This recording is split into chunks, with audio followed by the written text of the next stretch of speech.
Hi very good morning leaders. Myself silver director Harini Gopalakrishnan. Today பார்க்க போகிற recipe பார்த்திங்கன்னா, நம்ம ரைஸ் பிரான் ஆயிலை வச்சு பாவக்காய் அப்படிங்கிறத நம்ம ஃப்ரை பண்ணலாம். இந்த பாவக்காய் வந்து ஃபுல்லாக வாஷ் பண்ணிவிட்டு நான் வந்து ரவுண்டாக ஷேப்பாக கட் பண்ணி வச்சுருக்கேன். இதில் வந்து மஞ்சப்பொடி, உப்பு, காரத்தூள், கடல மாவு, அரிசி மாவு, தயிர் எல்லாம் போட்டு நான் மிக்ஸ் பண்ணி வச்சுருக்கேன். இப்போ இதை எப்படி வந்து நம்ம ரைஸ் பிரான் ஆயிலை வந்து ஃப்ரை பண்ணலாம் அப்படிங்கிறத பார்க்கலாம். ஸோ எண்ணெய் வந்து ரெடியாக இருக்குது, ஹீட்டாக ரெடியாக இருக்குது. இப்போ நான் வந்து 1 by 1 போட்டு ஃப்ரை பண்ணி காமிக்கிறேன் லீடர்ஸ். நான் இப்போ வந்து பாவக்காய் வந்து இதில் போட்டுட்டேன். 1 by 1 நம்ம போட்டுட்டோம். அடுப்பை வந்து சிம்மில் வச்சுக்கலாம் நம்ம, ஏன்னா எண்ணெய் மேலே தெறிக்கக்கூடாது இல்லையா. ரைஸ் பிரான் ஆயிலில் நம்ம வந்து ஃப்ரை பண்ணுறோம் அப்படின்னா ரொம்ப எக்ஸலண்ட்டாக இருக்கும். அதே போல் பாவக்காய் சாப்பிடாதவங்க கூட இந்த மாதிரி பண்ணி கொடுத்தா ரொம்ப டேஸ்டியாக இருக்குது அப்படின்னு சொல்லிட்டு குழந்தைங்க கூட சாப்பிடுவாங்க. பாவக்காய் வேண்டான்னு யாருமே சொல்ல மாட்டாங்க. கண்டிப்பாக வந்து 1 week once வந்து நம்ம பாவக்காய் சேர்க்குறோம் அப்படின்னா நம்ம உடம்பு வந்து ஆரோக்கியமாக இருக்கும் அப்படிங்கிறத நான் சொல்லிக்கிறேன் லீடர்ஸ். ஸோ நம்ம ரைஸ் பிரான் ஆயிலில் வந்து ஃப்ரை பண்ணுறோம் அப்படிங்கும்போது ரொம்ப எக்ஸலண்ட்டாக டேஸ்ட்டும் வந்து அமேசிங்காக இருக்கும். இதை பார்த்தீங்க அப்படின்னா நமக்கு 460 degree வரைக்கும் நமக்கு வந்து ஹீட்டை வந்து கரெக்டாக வந்து லெவலாக அப்சர்வ் பண்ணி கொடுக்குறதுக்கு ஹெல்ப் பண்ணும். அதே போல் இந்த ரைஸ் பிரான் ஆயிலில் நம்ம சமைச்சு சாப்பிட்றோம் அப்படின்னா பிபி, கொலஸ்ட்ரால், சுகரு எல்லாத்தையுமே கண்ட்ரோல் பண்ணுறதுக்கு ஹெல்ப் பண்ணும்.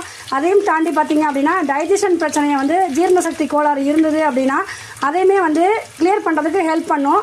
ரொம்ப எக்ஸலண்ட்டான ஒரு அமேசிங்கான ஒரு ப்ராடக்ட் அப்படின்னு கேட்டோம்னா ரைஸ் பிரான் ஆயில் அப்படின்னு சொல்லுவேன். ஸோ இது வந்து எல்லாருமே வந்து டீப் ஃப்ரை பண்ணதுக்கப்புறம் நம்ம வந்து அப்படியே வெறுமனையே எடுத்து சாப்பிட்லாம். சாதத்தில் வச்சு சைட் டிஷ்ஷாக சாப்பிட்ணுங்கிறத தாண்டி நம்ம அப்படியே வெறுமனை சாப்பிடும் போதே ரொம்ப டேஸ்ட்டாக எம்மியாக இருக்கும் அப்படிங்கிறத நான் சொல்லிக்கிறேன்.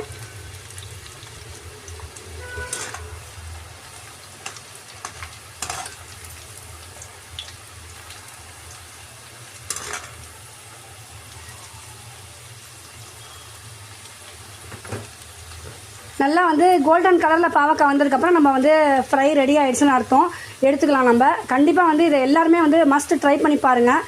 பாவக்காய் வேண்டான்னு சொல்கிறவங்களுக்குலாம் இந்த மாதிரி ட்ரை பண்ணி பார்க்கும் போது ரொம்ப எக்ஸலண்ட்டாக இருக்கும். அதே மாதிரி ரைஸ் பிரான் ஆயில் யூஸ் பண்ணுறோம் அப்படின்னா பாவக்காயோட கசப்பு தன்மை எல்லாமே போயிட்டு நமக்கு வந்து டேஸ்டியாகவும் ஹெல்த்தியாகவும் ஆரோக்கியமாகவும் இருக்க முடியும் அப்படிங்கிறத சொல்லிக்கிறேன்.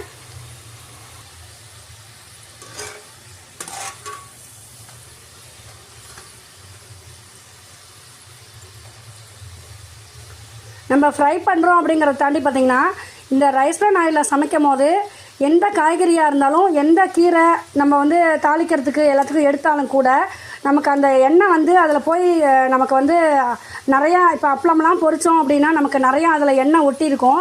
ஆனால் இந்த ரைஸ் பிரான்